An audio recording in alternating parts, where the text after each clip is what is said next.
View Jane Fonda as an alcoholic being framed for murder in The Morning After. Oprah Winfrey and Victor Love star in the drama Native Son. Brighton Beach Memoirs is based on the life of Neil Simon. And the documentary Mother Teresa follows the Nobel Prize winner in her missionary work around the world. It's all coming up next on Siskel and Ebert and the Movies.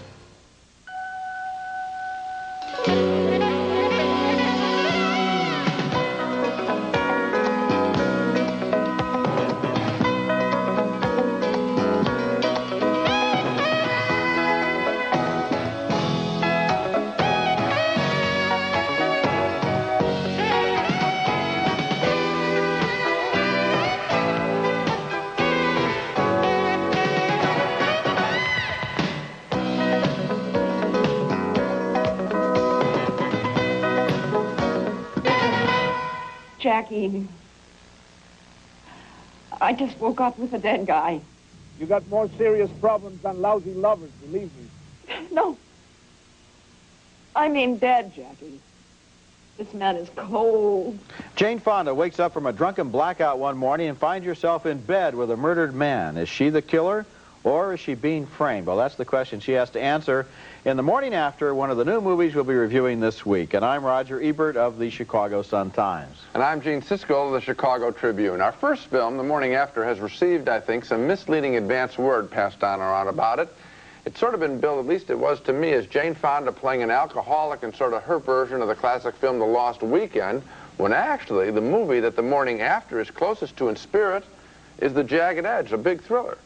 Only secondarily does the issue of her character's alcoholism come through. And judged as a thriller, I found The Morning After to be pretty bad. The thrills are totally predictable. For example, this early scene is Fonda waking up, as Roger said, from a drunken night. She's found a man's body next to her. He's dead. So she cleans up the apartment, doesn't call the police, of course, and as she's leaving the apartment, she realizes that somebody else might be in the room, in the closet.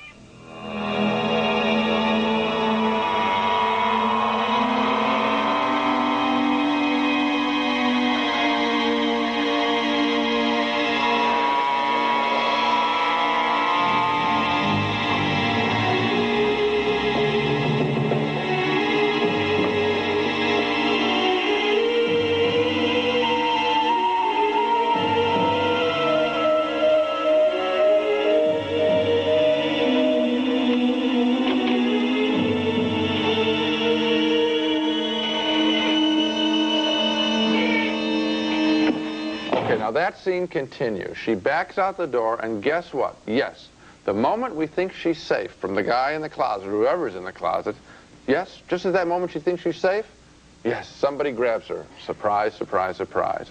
But, again, another surprise. The person that grabs her, it's not a killer, it's a friend.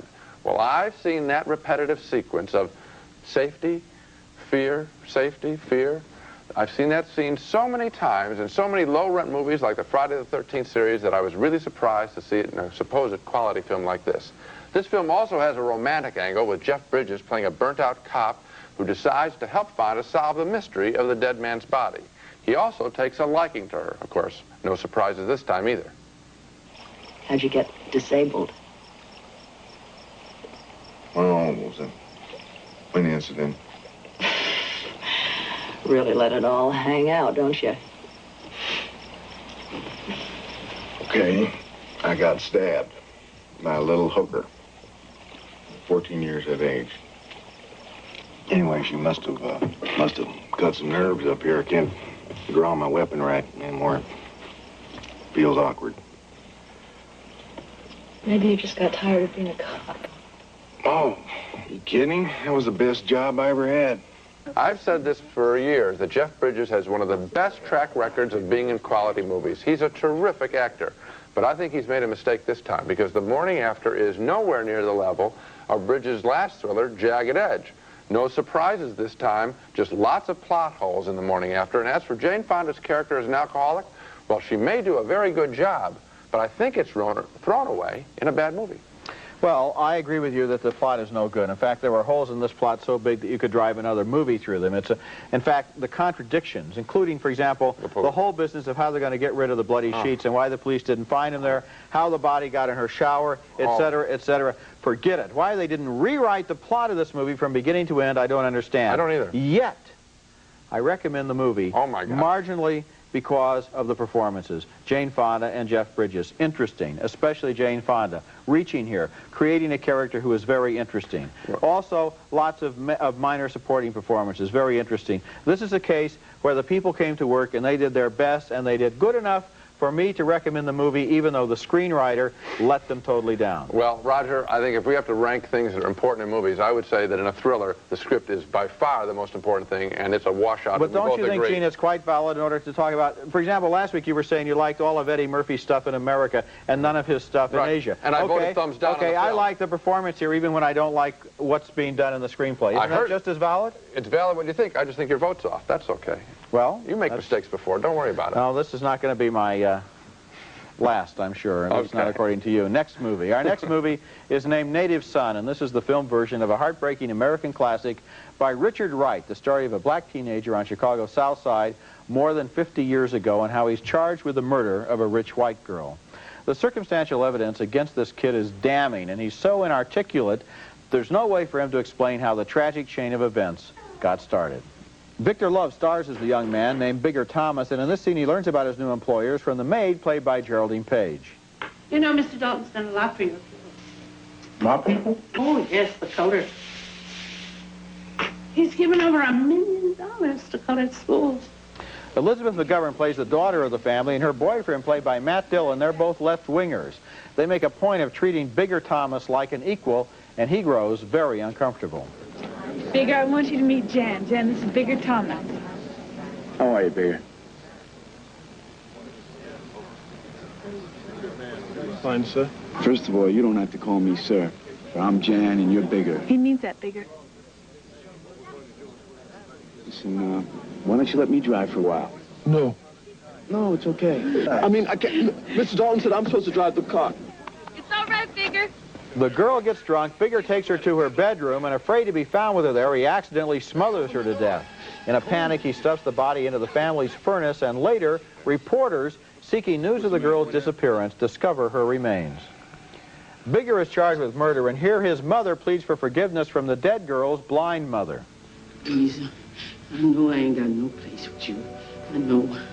But please, ma'am, don't let them kill my boy. Please, ma'am, I know you're a mother and you just lost your daughter. Please, ma'am, don't let them kill my boy. That's Carol Baker as the victim's mother, and Oprah Winfrey is Bigger's mother, and Winfrey gives a very strong performance in this movie. So does Victor Love, a young actor in his first big movie role. Native Son is very tough material to deal with because we're being asked to understand why a young man would be so careless as to accidentally kill someone, and the reason is his very real fear is almost paralytic fear. More than 50 years ago, what might have happened if he were found in the bedroom with that white girl that he was only trying to help. The real tragedy of Native Son is that by the end of the story, Bigger Thomas has grown into a person who can understand and forgive. He's no longer paralyzed by his fears, which were caused by racism. But by then, of course, it's too late for him. This is a strong and a bitter movie. Well, I thought it was strong and bitter at the beginning and at the end. Very strong in its opening scene, a beautiful scene of a rat running around an apartment, and we see Bigger's conditions, and then the rat might as well stand for racism, and it was a very evocative scene. At the end, I think you've hit the most beautiful part of the movie, is when we see that Bigger has a conversation with his attorney, and he explains to him the conflicts within him, and he is quite enlightened about it. In between, for me, the movie sagged as drama. We're dealing with a period book, and the whole business of putting the body in the furnace almost came off as unintended comedy. I thought it was very badly directed. And so this American tragedy, of course, I think is rendered badly by simply the direction of this story, the mechanics of the story. I didn't think it came off as comedy at all. The whole chain of events, which leads Not comedy, but comic. Well, I wasn't laughing anyway. It seemed to me that his desperation. Here is a guy who was totally out of his element in a world in which he doesn't know how this happened. He doesn't know what to do. He's desperate. He's blind with fear. And the gruesomeness of shoving that body into the furnace is... It's actually more gruesome in the novel. If you remember, he cuts her head off. I mean, it really gets quite wild. And there's even a scene where he threatens to, or kills his girlfriend that is taken out of the movie. I mean, the book's even more gruesome. I just felt that the treatment of this material, which is so strong, wasn't done well enough. Well, I disagree. Coming up next, Neil Simon, the most successful playwright in Broadway history, takes a look back at his days growing up in Brooklyn in Brighton Beach Memoirs. You can't marry your first cousin. You get babies with 9 heads. Our next film is Brighton Beach Memoirs, based on the Neil Simon superb play about his days of growing up as a kid in Brooklyn. His young alter ego loves baseball, loves writing, loves keeping a diary, but hates just about everything else in his life, including putting up with his nagging mother, played by Blythe Danner. Hey, shoes on the bed. That's bad luck in a Jewish house. It's not a Jewish house. It was built by Italians. You are looking to get it for me. I need Swiss cheese. Go to Greenblatt's. Now? No, next to you when I'm dead. That wasn't too original. Now, the best scenes in the movie involve young Eugene's passions in life. In this case, his incredible desire, insatiable desire to see a girl naked. Eugene, your father wants us to go to the store. Damn. Tell him I'm sick. Tell him I have diarrhea. You don't want any ice cream? Ice cream? Wait a minute. You want some ice cream, Stan? No. I have no willpower. How am I gonna be a writer unless I suffer? Actually, I'd give up writing if I could see a naked girl while I was eating ice cream. That's funny, but then the movie returns to the nagging, and the movie turns into, I'm afraid, one long whine. The oatmeal cookie in your pocket. Put it on the table. You can smell an oatmeal cookie from 10 feet away? I heard the jar moving in the kitchen. Suddenly, everybody is doing what they want in this house. Your father's upset. Aunt Blanche is upset. Nora is upset. Put the cookie on the table. That was newcomer Jonathan Silverman playing Eugene Morris Jerome, the young Neil Simon, and he's at a terrible disadvantage, for me at least, because he's playing a role that was played on stage so beautifully by the very talented Matthew Broderick, who would later become a movie star. I saw the play, and while there's no comparison between the two lead young actors, and what's missing from the movie also, I found, is the sense of stress within the family of two families sharing the same house, Eugene's family and his aunt and her daughter. There was real passion in the play about the stresses on the working class. Here, there's just one little scene as the filmmakers go more for laughs. The movie misses for me. My recommendation, see the play as it moves around the country, because this film version of a play that I love just doesn't have it. And here I'm in agreement with you, and I also like the play, and I like Matthew Broderick. And Jonathan Silverman, exactly. He might be good in another movie. He might have a great career ahead of him. He's wrong in this role. He never really got me involved in his... I never really shared his passions, his interests, his life in this film. Also, I don't think Blythe Danner was exactly born to play a Jewish mother. I don't think that she had the energy and the... No, she just comes out and whines. It's not convincing. Also, the play itself, as a play, seemed to work so much better. In the movie, some of the same things. For example, when he lowers his voice, because you never say the name of a disease in a lot, so you say diarrhea. In the movie, it comes across as writing by the numbers. I just felt as if the play, as if the movie was just marching along step by step to a predetermined destination. But you got to put it on Broderick. I mean, Broderick in that play was spectacular. I just haven't seen a great young performance like that. And also the pathos. I think they chickened out a little bit in the movie and wanted to make it more of an entertainment when the play worked so well as both high comedy and high drama. So I guess 2 thumbs down. When we come back, we'll look at a documentary about a woman that some people believe is a living saint. Her name is Mother Teresa. Lord, make me a channel. This movie is a documentary named Mother Teresa, and it goes a long way toward explaining why this quiet, simple old woman has become one of the most loved and respected people in the world. For one thing, find out in this movie, she's not so quiet and simple. She comes across in this film as an intelligent, determined, and sometimes very funny woman who was born in Albania, the child of rich parents, oddly enough. She moved to India as an ordinary teaching nun and only got her vocation to help the poor when she was well into her 30s. In the film, we see that the order she founded, the Missionaries of Charity, really do work and live among the poor. God's love is infinite, full of tenderness, full of compassion. God loves the world through us, you and me.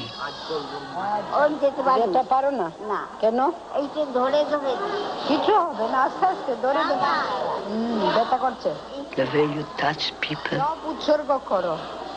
The way you give to people. That love for one another. The movie does a wonderful job of capturing Mother Teresa's humanity and her sense of humor. Somebody asked me, what will you do when there'll be no more poor in the world? And I said, we'll be unemployed. You know, I have a confession to make, and I guess I might as well make it. I'm one of those people who's been reading for years and years about Mother Teresa in the paper without ever having any clear idea of exactly who she was. The famous Mother Teresa, whoever that is, right?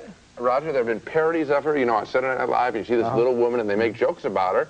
And, you know, you almost think she doesn't exist. I mean, it's something made up, some miracle. Gandhi's sister. That's why I was so happy to see this documentary, because it answered a lot of my questions in a very interesting way. I even have to confess that until this movie, I didn't even know she was Albanian. I thought she was an Indian. I mean, to the degree that I thought about it at all. But what I saw in this film was a woman who was not only idealistic and, I must use this word, saintly, but also a very practical and well-organized person, a natural leader whose vision is so clear and concentrated that she started an international movement with almost literally no financial resources. Big business could study this movie for lessons from Mother Teresa in organization and management. This movie was filmed over 5 years on 6 continents by 2 sisters, Anne and Jeanette Petrie, and their film is not only inspirational, but I found it absolutely fascinating. Well, what is a document supposed to do? Give us information. And boy, this gave us a lot of information. I took notes while I was watching this thing, and she has a fabulous thing about her. You talk about her drive, which is the thing we don't think. We think there's just this saintly little woman, you know, who leads by just being quiet.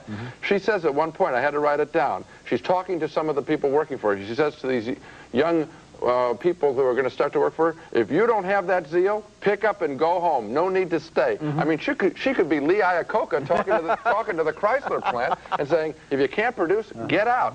And so you see the full woman here. You see tragic scenes of her helping people and reaching and touching the people that no one else will touch. And she talks about sacrificing, giving yourself over, turning yourself over, if it means cutting yourself up to pieces. She talks so beautifully and strongly. It is what you also get in the film is an idea of the movement that she has started, the order that she has founded, because it's not simply Mother Teresa kind of, you know, posing for a postage stamp. It's all of the women who have joined with her and the real work that they're doing, which I found very impressive. Not raising money, doing work is the concept. That's right. Coming up next, our special home video segment, 2 recommendations, one from Japan, one about a bomb that could destroy the world. I gotta go get... Now it's time for our weekly home video segment where we recommend newly released films available for renting in your own home. And my pick this week is a superior Japanese film by the great director Akira Kurosawa. His film called Ran, R-A-N, based in part on the King Lear legend of an old warlord who is unable to pass his kingdom on to his children. War breaks out among the 3 sons in Ran, and one of the film's most striking yet simple images, the old lord sits motionless while his empire is under attack.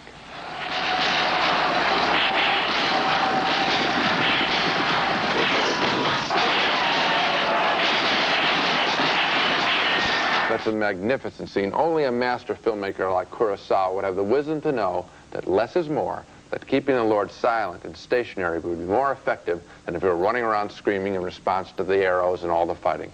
Don't be put off by the fact that it's a foreign film. The story of Ran is universal.